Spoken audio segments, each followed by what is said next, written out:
Hey guys! In today's video I'll be talking about Spirit Racing, a team that competed in Formula 1 for 3 years in the early to mid 1980s. This is part 5 of my Unsung Zeros series, which details the unknown teams, drivers and circuits of F1 history. You can watch all of the previous videos with the card on the top right of your screen now. Without further ado, let's get into the video. Spirit Racing was founded in August 1981 by 2 former employees from the March team. They got backing from tyre suppliers Bridgestone and engine manufacturers Honda, who were both looking to make an impact in Formula 1, especially as the latter hadn't been in the sport since their works operation left in the late 1960s. They entered the 1982 Formula 2 series and hired ex-McLaren designer John Baldwin to design them a Junior Series car. They took on tobacco sponsorship from Marlboro and signed the up-and-coming drivers Stefan Johansson and Thierry Boutsen.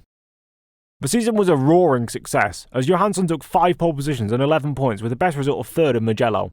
Meanwhile, Boutsen took only 3 pole positions, but backed that up with 3 wins at the Nürburgring, Spa and Ennepe. That latter track actually came up a lot in my previous Unsung Zeros video about Forte Corsa, which you should check out by the way, but the track itself is a special one to say the least. Southpaw Racer did a great video on it, and it's one of the strangest circuits in racing history. Getting back on topic, Boutsen didn't just win 3 races, he took 3 other podiums on his way to 3rd in the driver's standings behind Corrado Fabi and Johnny Cecotto. However, midway through their successful F2 campaign, the team started testing the new engines, preparing for F1 in a remodelled version of their chassis from the 1982 season. Honda wanted to remain low-key, so they went to circuits not normally used in F1 car testing at the time, those tracks in question being Willow Springs and one-time United States Grand Prix host Riverside.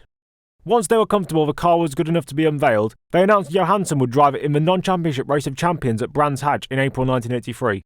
He was 2nd in practice but slumped to 12th in qualifying and retired early on in the race after getting a punctured radiator from a collision with Roberto Guerrero.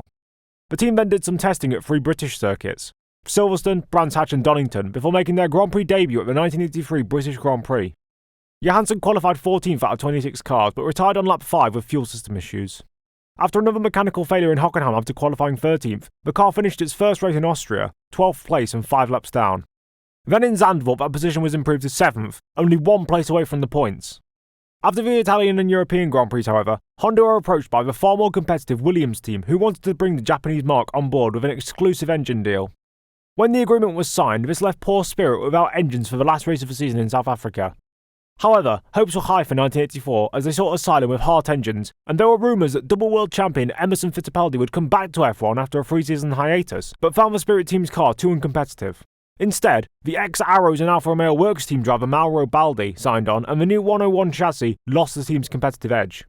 Baldi struggled to qualify in the top 20 in his tenure, but took a pair of 8th places in South Africa and Imola, alongside 3 mechanical retirements in Jacaparagua, Zolder and Dijon. After the Italian failed to qualify in Monaco, it was Uwe Rottengatter who took over his seat, although this didn't improve results. 2 retirements and 3 non-classified finishes were topped by a 9th place at Hockenheim and an 8th at Monza. When Rottengatter's money dried up with 2 races left, Baldi came back and finished 8th at the Nürburgring, then 15th in Estoril. He stayed with the team until 1985 and the chassis was updated, but after 3 races and 3 retirements, the Tollman team bought out Spirit's tyre contract with Pirelli, and with money being tight, team owners Wickham and Koppuk closed down operations even though they had promised to return for 1986. They returned for a one-off unsuccessful season in F3000 in 1988, but folded again at season's end.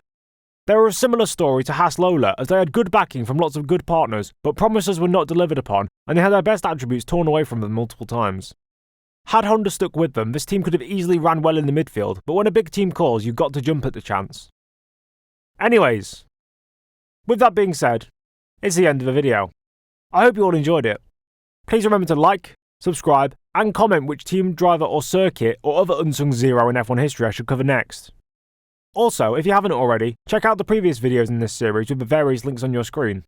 Please also follow my Instagram and subscribe to my Patreon to see behind the scenes content and video previews before they go live. I'm Nedzo, and I'll see you all later. Bye!